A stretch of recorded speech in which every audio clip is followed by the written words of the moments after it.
Hello friend, popular TV serial तुमसे तुम तक क्या आगे आने वाले अपकमिंग एपिसोड में अब आप देखने वाले हैं कि आर्य और अन्नू की शादी में अब एक के बाद एक नई प्रॉब्लम खड़ी होना शुरू हो चुकी हैं।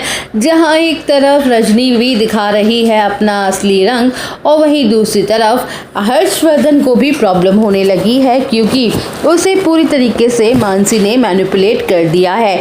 आर्य और अन्नू की शादी के लिए उनसे भी आर्यवर्धन ने प्रॉमिस मांग लिया है कि वो अन्नू से रिश्ता तोड़ दे, क्योंकि अन्नू से शादी होना उसके रेपुटेशन में एक बहुत बड़ा दाग लग जाएगा। जी हाँ दोस्तों, सीरियल की कहानी में अब देखना इंटरेस्टिंग होने वाला है कि जहाँ एक तरफ तो यहाँ पे सब कुछ खराब होता जा रहा है। रजनी को भी लगता है कि अन्नू बिल्कुल गलत कर रही है और मेरी बेटी अगर उसके साथ रहेगी ना तो वो भी बदनाम हो जाएगी। और यहाँ पे जैसे ही ये खबर फैलती है, सबको यही लगता है कि अन्नू की वजह से सबकी बेटियां बदनाम हो जाएंगी, उनके यहाँ कोई रिश्ता नहीं आएगा। जब उसके पापा शर्मा जी कहते हैं कि वो आर्य और अन्नू की शादी जल्द से जल्द कराना चाहते हैं, तो वहीं ये अन्नू ये बात सुन के काफ़ी ज़्यादा खुश हो जाती है कि उसके पापा उसके लिए कोई प्रॉब्लम नहीं क्रिएट कर रहे हैं, वो जल्द से जल्द शादी करवाना चाहते हैं। उधर गायत्री देवी भी शादी के लिए बिल्कुल तैयार है। इधर देखेंगे कि ये खुशखबरी देने के लिए अन्नू सोचती है कि मैं जाकर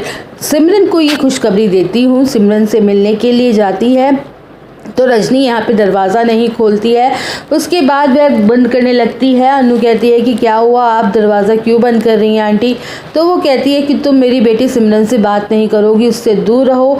तुम क्या कर रही थी? आर्यवर्धन के साथ हाथों में हाथ डाल के घूम रही थी, क्या पता नहीं कितनी बदनामी हुई है तुम्हारी।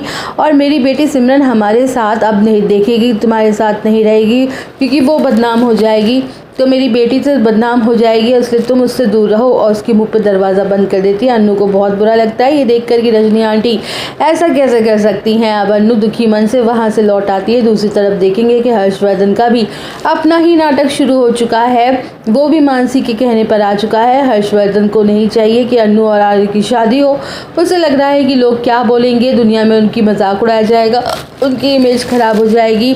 उतना बड़ा फैसला ले लिया, वो भी अन्नू से शादी कर रहा है। तो यहाँ पे हर्षवर्धन की नई नौटंकी शुरू हो चुकी है। अब हर्षवर्धन यहाँ पे कमरे में खुद को बंद कर लेता है अपने आप को, और दिखाता है कि वो बिल्कुल इतना दुखी है, क्योंकि ये शादी होगी तो बहुत ज़्यादा बदनामी हो जाएगी उनके घर परिवार की, सब दुखी हो जाएंगे। वो दरवाज़ा बंद कर लेता है। तो यहाँ पे गायत्री देवी बहुत परेशान हो जाती हैं और आर्यवर्धन को कॉल करके जल्द से जल्द बुलाती हैं। हर्षवर्धन काफ़ी नाराज़ हो गया है, दरवाज़ा बंद कर लिया है। तो यहाँ पे जो आर्यवर्धन होता है वो दौड़ के अपने घर पहुंचता है, दरवाज़ा खोलने की कोशिश करता है तो दरवाज़ा खोलता है।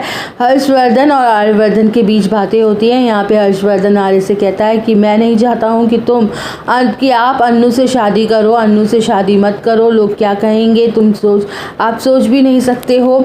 अन्नू से शादी करने के लिए हर्षवर्धन मना करता है। आर्यवर्धन समझाने की कोशिश करता है पर वो कुछ नहीं सुनता। उसके बाद आर्यवर्धन कहता है कि ठीक है, जैसा तुम कहोगे मैं वैसा ही करूँगा। अपने भाई हर्षवर्धन से प्रॉमिस कर लेता है कि वो अन्नू से शादी नहीं करेगा। उसके बाद वह जाकर बताता है गायत्री देवी को कि मैं अन्नू से शादी नहीं करूँगा, क्योंकि हर्षवर्धन को बिल्कुल पसंद नहीं है कि मैं अन्नू से शादी करूँ। ये बात सुनने के बाद वह भी परेशान हो जाती है और कहती है कि तुम ऐसा नहीं करोगे, तुम अन्नू से शादी ज़रूर करोगे, जाओ जाकर अपने भाई से बात करो। वो कहती है कि नहीं, अगर मैं ऐसा करूँगा तो हमारे बीच और भी प्रॉमिस टूट जाएगा और प्रॉब्लम होंगी। ये बात मैं मानसी पे डाल देता हूँ। अब यहाँ देखेंगे कि कुछ दिन बाद हर्षवर्धन को खुद एहसास होगा कि आर्यवर्धन और अन्नू की शादी हो जानी चाहिए, उसके भाई की खुशी उसी के साथ है, इसलिए यहाँ पे हर्षवर्धन खुद एहसास करेगा और वह खुद कहेगा आर्यवर्धन से कि ठीक है, आप अन्नू से शादी कर लो। तब तक जाकर आर्यवर्धन यहाँ पे अन्नू से शादी करने का फैसला लेगा। फिलहाल के लिए तो शादी थोड़े दिन के लिए और टल जाएगी, क्योंकि यहाँ पर एक के बाद एक सबको प्रॉब्लम हो रही है, एक ना एक सब लोग षड्यंत्र रच रहे हैं शादी को रोकने के लिए।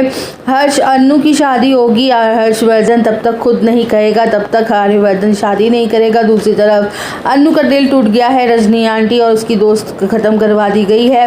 अभी देखना इंटरेस्टिंग होगा दोस्तों कि आखिर ये शादी होती है तो कैसे होगी। तो दोस्तों और अपडेट जानने के लिए बने रहिए हमारे साथ।